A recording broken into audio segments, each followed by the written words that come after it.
We're giving you our hot takes on cultural trends like the Barbie movie, Taylor Swift, the supermodels, and country club feminism on this episode of the Speaking Your Brand podcast.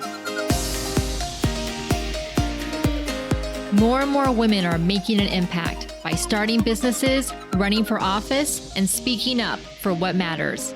With my background as a TV political analyst, entrepreneur, and speaker, I interview and coach purpose-driven women to shape their brands, grow their companies, and become recognized as influencers in their field. This is Speaking Your Brand, your place to learn how to persuasively communicate your message to your audience. Hi, and welcome to the Speaking Your Brand podcast. I'm your host, Carol Cox, joined once again by our lead speaking coach, Diane Diaz. Hi, Diane. Hi, Carol. This episode, we're giving the listeners an inside listen, not inside look, an inside listen to all of our Voxer conversations that we have. They're fun. They are a lot of fun. We go on rants quite a bit. And so we'll rant to each other about something and then it's great. It's asynchronous, but we're usually at the same time. So we should probably just pick up the phone. I don't know. But we do it on Voxer. And so it could be everything from the Barbie movie, which we saw together back in August, which we'll talk about. It could be the Barbie movie. It could have been when the Supreme Court overturned Roe v. Wade last summer. There was a lot of rants and raves about that. So we're using this episode to do what is often called hot takes. So yes, we are doing hot takes on things that are in the news or cultural trends. We're going to do these episodes every once in a while, again, to kind of give you an inside look at our Voxer conversation. So hopefully you'll enjoy it. If you do, let us know. Send us an email or let us know on LinkedIn what you think. So today we're going to talk about everything from the rad trad movement on TikTok. If you don't know what that means, you're going to find out. We're going to talk about the Barbie movie. We're going to talk about Taylor Swift. We're going to talk about the new documentary on Apple TV Plus around the supermodels. And then we're going to wrap it all together to talk about what I have termed country club feminism. I don't really know a better word for it, but country club feminism. You probably will recognize it once we start talking about that. So let's kick off first. I think kind of like the impetus for this episode came from thinking about, I don't use TikTok personally, but I obviously kind of see or hear what's going on TikTok, trends that are going on either from other social media sites that I use or mostly from news articles that I read. And the rad trad movement is about radical traditionalism.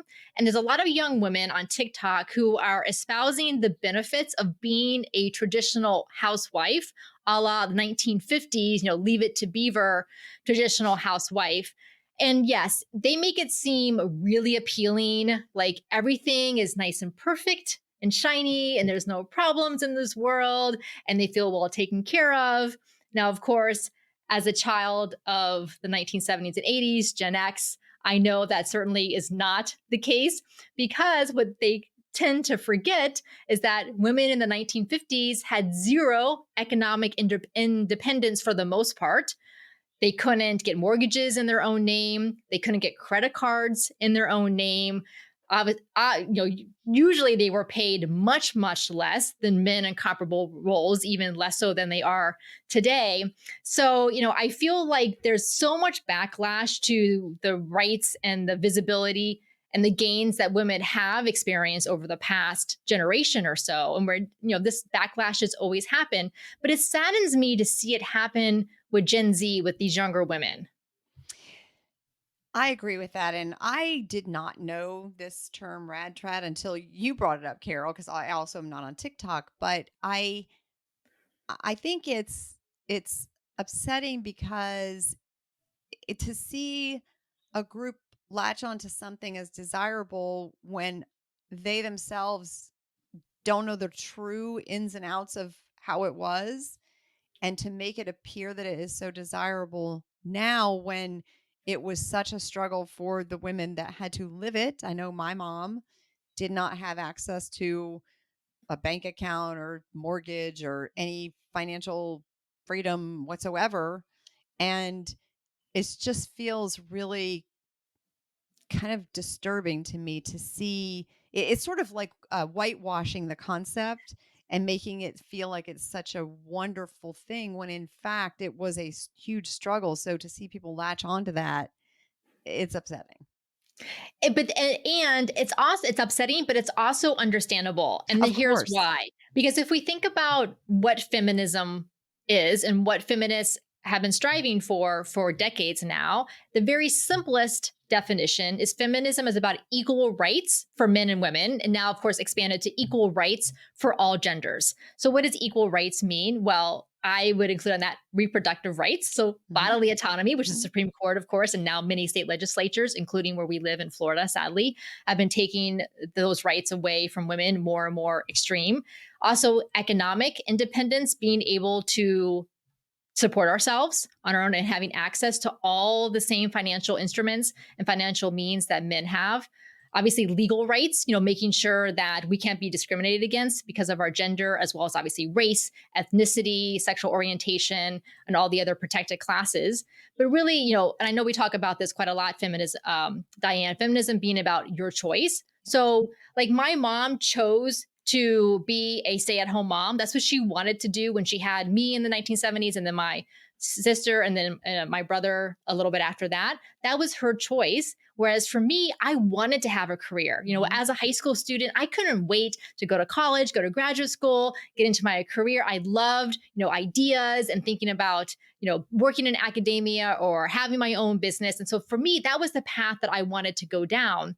And so I feel like, especially in the 70s and 80s, feminism got a bad name from a lot of women who wanted a more traditional lifestyle for themselves. And so maybe feminists at the time kind of went a little bit too far on the other end by encouraging more and more women to have careers. Yet then I always come back to, well, but then how do you financially support yourself when things happen that you don't necessarily expect?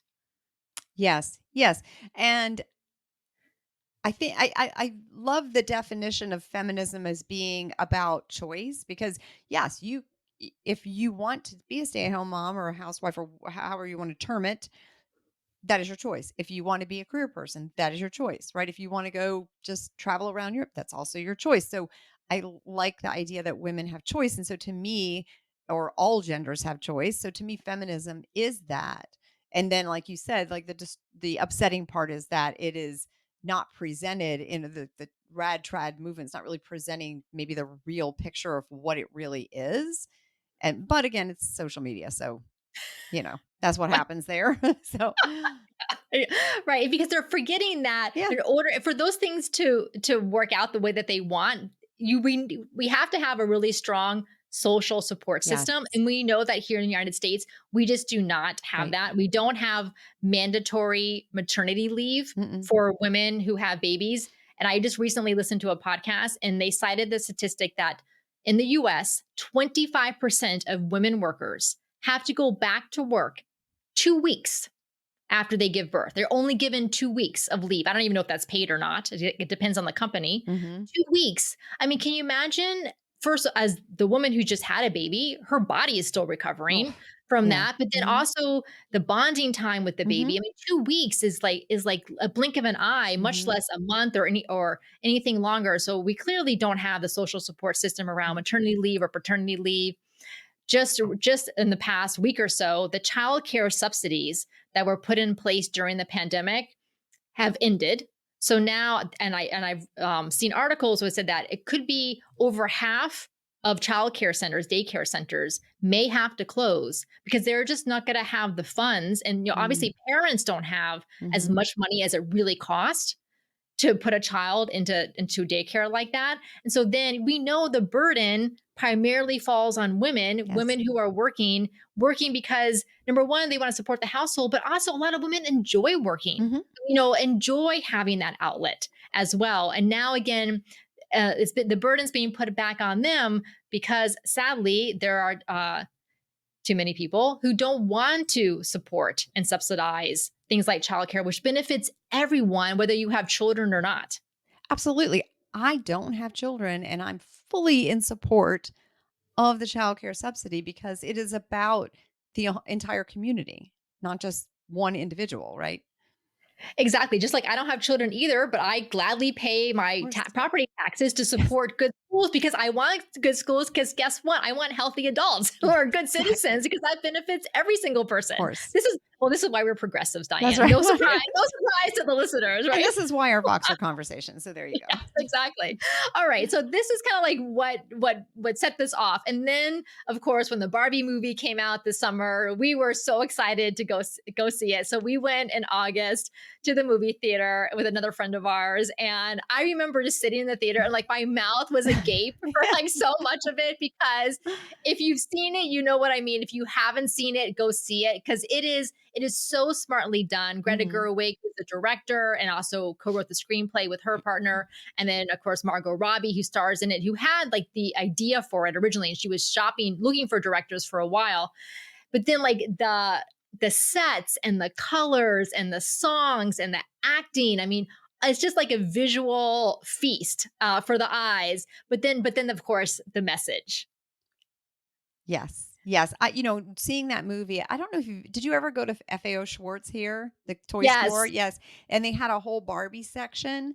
So it was almost like being plunked down in the middle of the Barbie section at FAO Schwartz. That's what it felt like watching that movie. I felt like I was in Barbie land, right? I felt like I was there. yeah, it was so well executed, so So well good. done. And then like in the very beginning of the movie, they have a reference to 2001: A Space Odyssey in the beginning of that movie. Like it's so smart the way that they did it.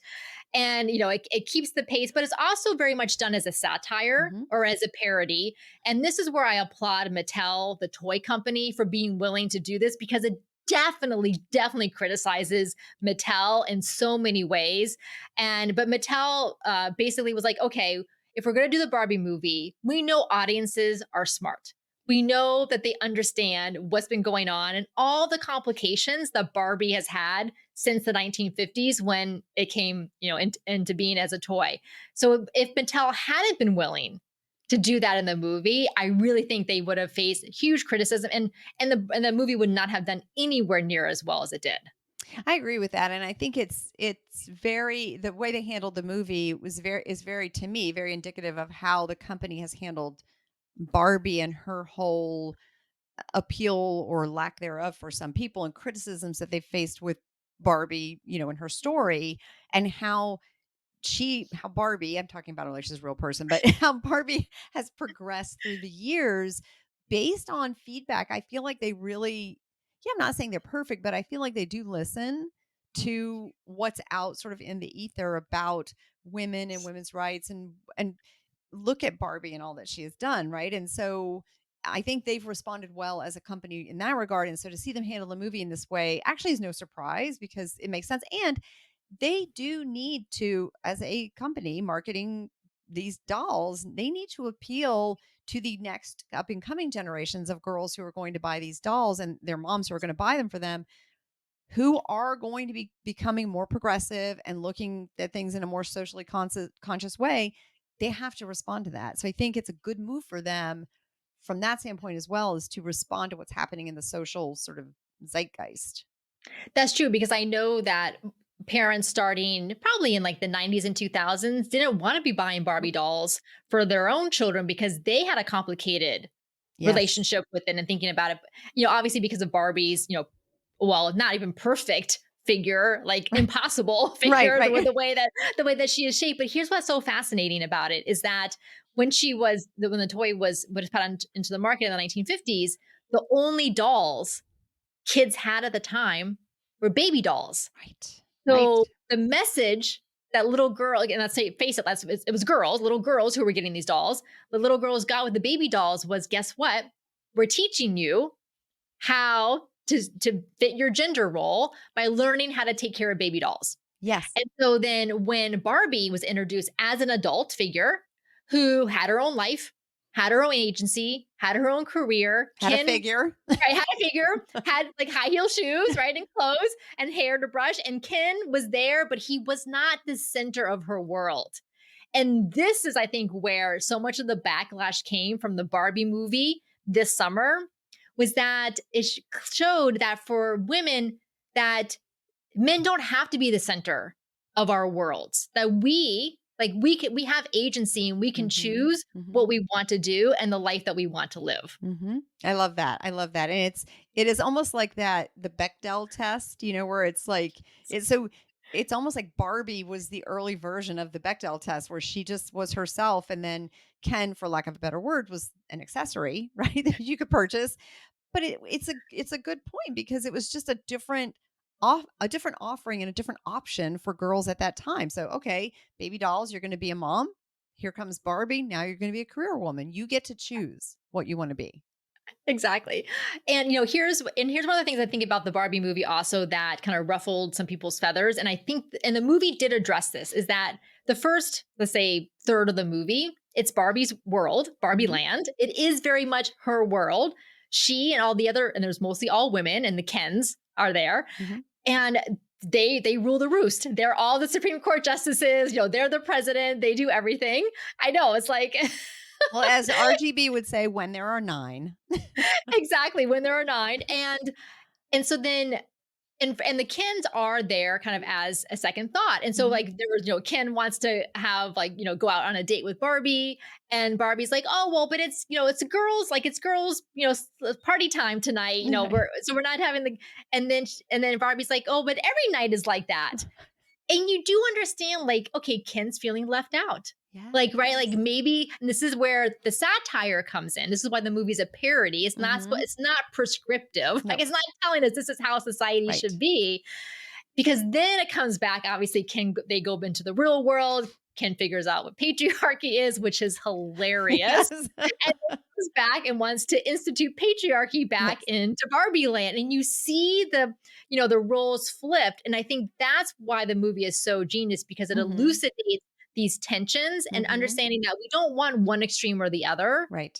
Right? We want to, back to feminism, we want to have equal rights and an Mhm. equal say, An equal choice. an equal choice. Mhm. Exactly. Yeah. So it was definitely in the Barbie movie, the feminist message was super clear. At one point, one of the women creates this little speech to give to the other Yes. woman. And I won't spoil it if you No. haven't seen the movie, but creates this little speech. And I'm like, oh my God, I need to like record that. Say that to ourselves and share it with people. Yeah. Exactly. Yeah. So that was fun. And the other thing about the Barbie movie is that the reason I believe it has done so well, other than just it being, so well done and the visuals and everything, was that Greta Gerwig and Margot Robbie had a distinct vision and a distinct voice for the movie, for the screenplay, and then for the execution of it. It wasn't kind of like, oh, let's just go make a superhero movie or a toy movie based on this, and then have them do kind of formulaic stuff. They're like, let's have a vision and a voice for it, and that's what I want for you all to think about, the content that you're creating and your signature talk and how you're sharing with your audiences is thinking about what is that distinct voice and that vision that you have that you want to share. All right, let's keep going on our hot takes on cultural trends. Taylor Swift. Oh, Now, love her. I don't no, I love her. I don't consider myself a Me Swiftie because either. No. I don't follow her on social media. Right. Obviously, we're a little older Yes. too. And I don't follow her on social media. Obviously, I would love to go to her concert. Haven't been able to get Nope. tickets, so I don't, maybe that will happen one day. I would love to go because obviously it is an extraordinary performance and Mhm. she's an extraordinary artist, musician, storyteller, performer, businesswoman. I mean, so of course you all have heard that she is dating now this NFL player Travis Kelch. I I don't think even it's know how to Kelsey. Kelsey. Okay, Mhm. Travis Kelce. Now, by the time this episode airs, who knows what the status of their Right. relationship will be? It's okay. But as of right now, they're dating, and of course, it's been funny because you see on social media like these two streams crossing of like the Swifties and the NFL, like people, Yes. and then they're trying to figure out each other's culture because it feels so different Yes. from one another. But here, I was reading an article in the Washington Post about this, and here's what it said, and I thought this was so revealing.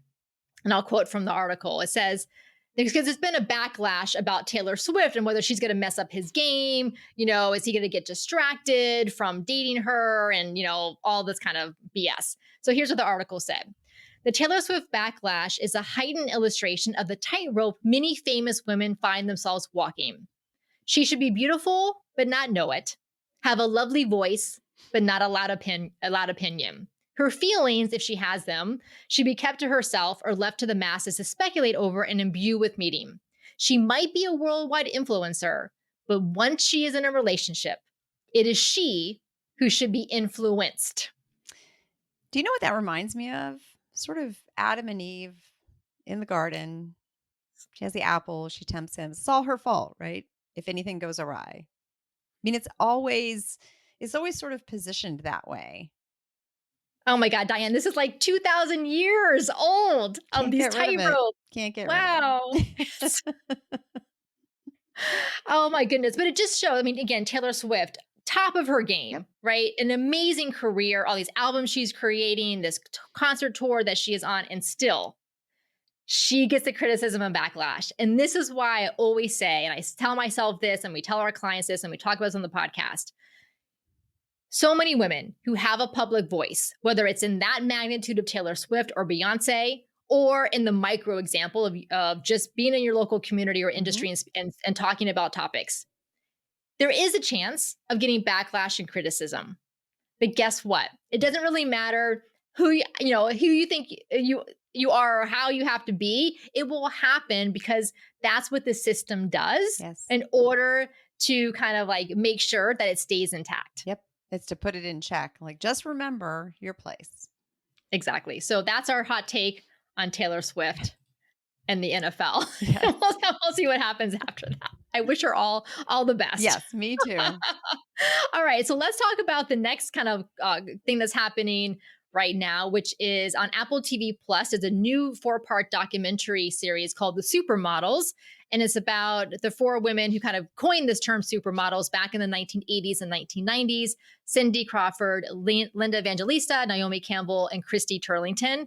Now, again, as a Gen X girl growing up in the 1980s and early 1990s, I saw them everywhere. Every magazine cover, all the fashion shows, music videos, Pepsi commercials. Yep. Oh my God, the George Michael, Freedom 90 music video. Love that. I love that song, love the video. So they were everywhere. And of course, as a young woman growing up in that time, we all know, it happens today.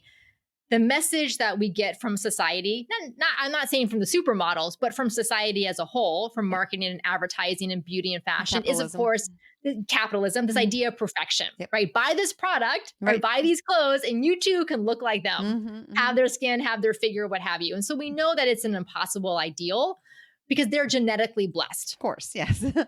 I mean, they just are. They clearly are. And they're beautiful women and they're smart. And, and seeing them in present day and, and what they continue to do with their charity work and trying to empower women is really beautiful. And the documentary touches on this, maybe less so than on what I would have liked, but this tension between female beauty, especially this idea of like female beauty perfection, and the power and influence that they were gaining as they got more and more popular, as they were commanding higher fees, as more and more fashion designers and other people wanted to work with them. So they were gaining more power and influence, but yet they also, like Naomi Campbell, had to deal with racism, being a Black supermodel. And what I found really encouraging was that Linda Evangelista said that at the time, again, this was late 80s, early 90s, she noticed that Naomi wasn't getting booked for as many of the fashion shows as she would. So she said to the designers, I will only come if Naomi comes too. Talk about being an ally. Yes. So that's, thinking about, taking away from these hot takes. And what we're talking about here is that we're sharing these things, not just because they're things that are going on in the moment and kind of our thoughts on them, but what can we draw from this? From these, people who have done these things, and they weren't doing it necessarily consciously, like, oh, I'm going to be an ally today and I'm going to figure out how to do this. And then they're like, this is messed up. Like, why is this happening? I want to make sure that I'm using the leverage that I have to make sure that this does not continue in this way. Yeah, I love that because I think that it's when you're in the midst of the system, it's very easy to just you too fall victim to the system and just kind of go along with it, right? That's easy. It is really hard to use your voice and speak up and try to affect change. But in that example with the supermodels, you can see where it's just she's trying to affect change just with one woman, with one other woman who's a supermodel. And that change, though, is going to have an impact on so many other people. So if you can just use your voice to change one situation, one person, one company, one whatever, imagine the impact that ends up having. Oh, absolutely. And I know that Naomi Campbell said that having models like Iman, who had walked the runway before her, Mhm. gave her the belief Yes. that she too could be on that runway. And the same Mhm. thing with other women seeing Naomi Campbell on more and more runways and understanding Yes. that they too could be there. Yes. Love that. All right, so now let's get into what I'm calling country club feminism. So obviously we've talked, about feminism and where it's showing Mhm. up in the culture, some of the backlash that it's inevitably been experiencing, and this idea of country club feminism has been going on for a long, long time, well before kind of this year or this current cycle that we're in. And this is how I see it: is that women's groups, like women's business groups, that they want to support women, like that's why they're in existence. Mhm. They want to help other women, they want to empower women, they want more women in leadership. So they and I genuinely believe they want those things, they Yes. really do. But they end up reinforcing the status quo, and by the status quo I mean patriarchy in the biggest sense, but the status quo in the sense that nothing really changes. I've been, I'm old enough to have seen, 3 decades worth of politics and Mhm. women in leadership and business and tech and all of that. And we're still fighting the same battles. Things still don't change. We still don't have pay equity. We still don't have enough women in government and politics.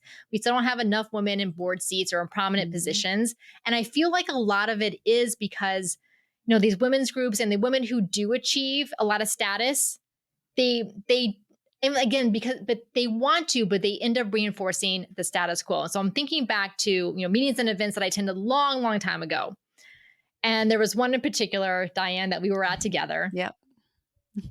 and we didn't I didn't know much about the agenda. I just Mhm. I bought a ticket well in advance, and I was just going because you were going and other Mhm. women that I knew were going. And so we get there, and we're at the luncheon tables, around tables, and then the speaker gets introduced. And this is a women's event. This is a Yes. women's business event whose mission is to support women business owners. That's what they do. Mhm. The speaker gets introduced. And who was the speaker, Diane? A Was it a woman a very well-known sort of celebrity man. Mhm. who was paid a good amount of Yep. money to be there? Right. Yep. So why, I mean, I know why he was selected, but we're not going to get into that.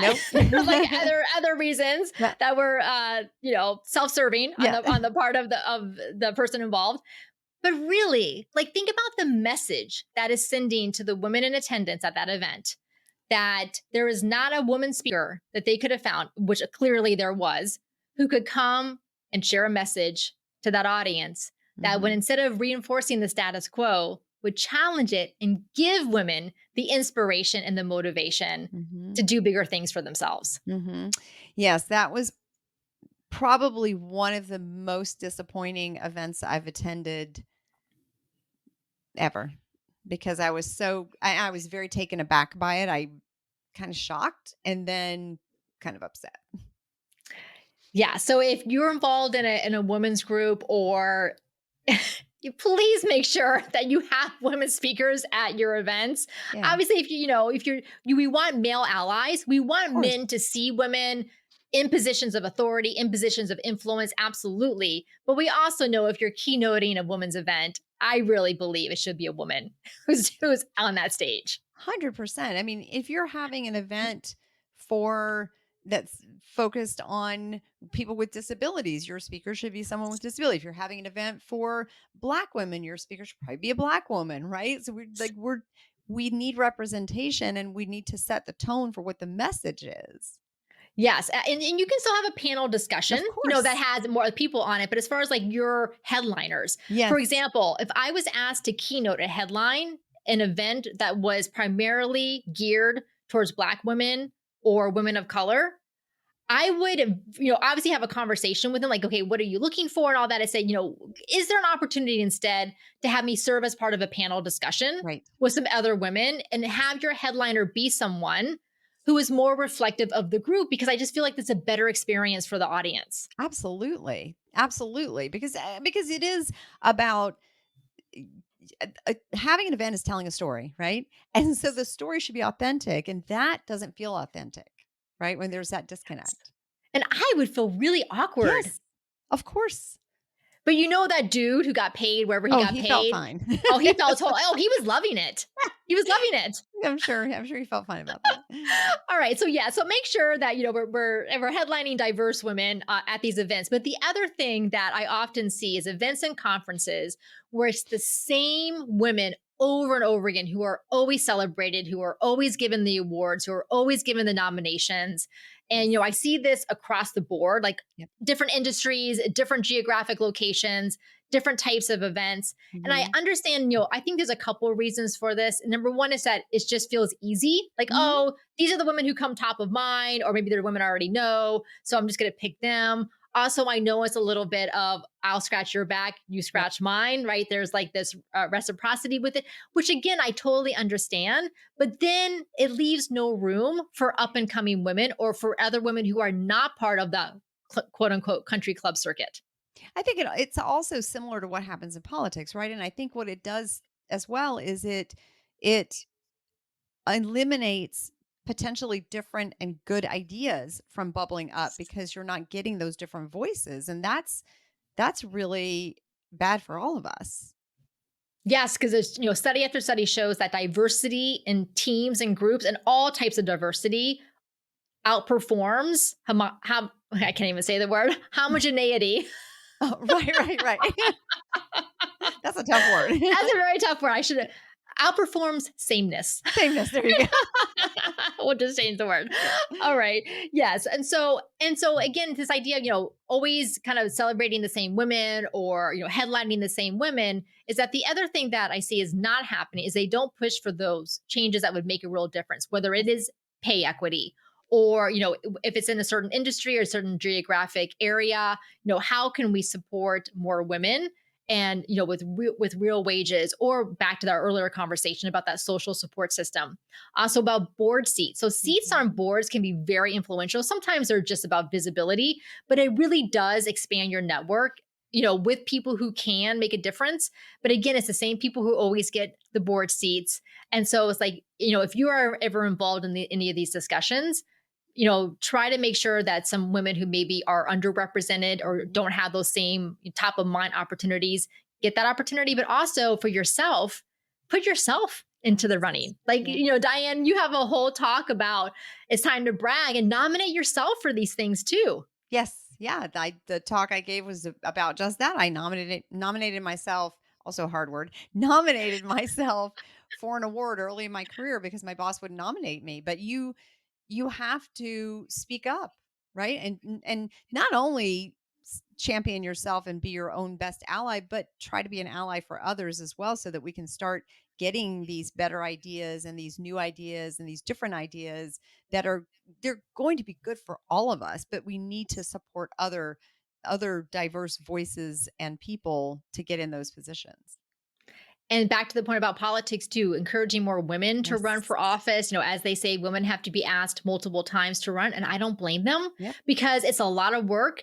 They have a lot of responsibilities already as it is. If they have a family, again, a lot of times a lot of that responsibility falls on them. And if they're working, and Mhm. also it's like you really need a strong support system to run for office, A and lot. you need a strong financial support system to Yeah. raise the money to run. So I understand why women are reluctant or hesitant when they're tapped. And this is why, again, the people who are doing the tapping need to make sure they're providing those resources to the Mhm. women they want. Otherwise, it's an empty ask. Mhm. Mhm.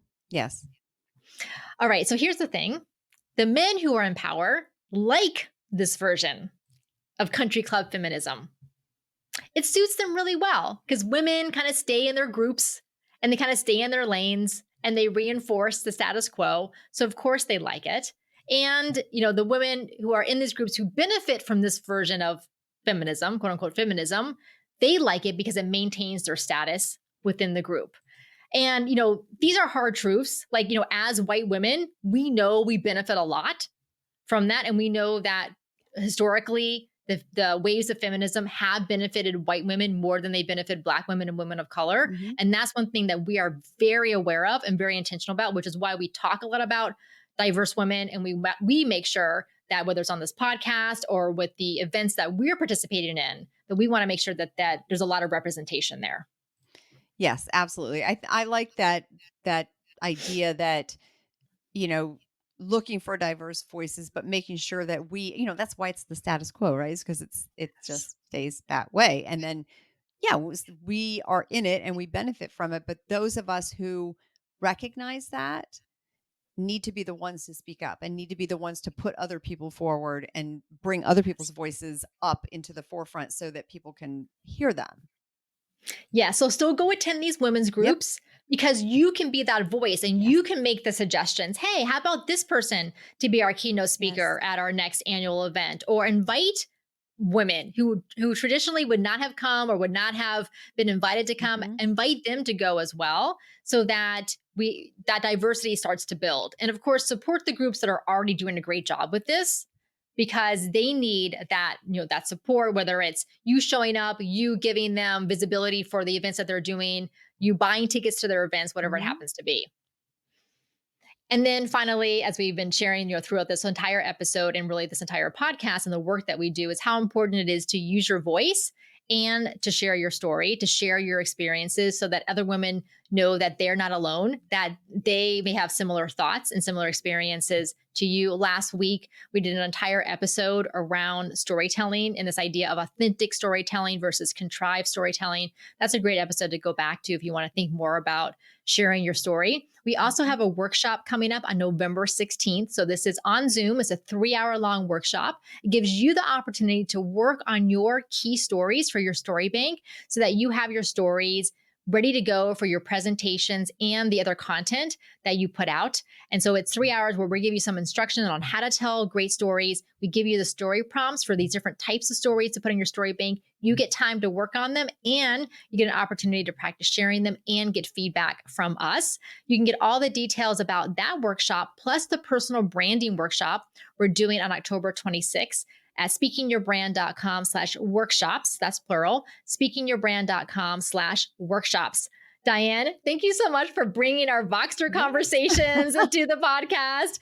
This was a lot of fun. For those of you listening, if you want us to do more hot takes in the future, let us know. Send us an email or reach out to us on LinkedIn. Those links are in the show notes. Diane, thank you so much. Thank you, Carol. It was fun. Until next time, thanks for listening.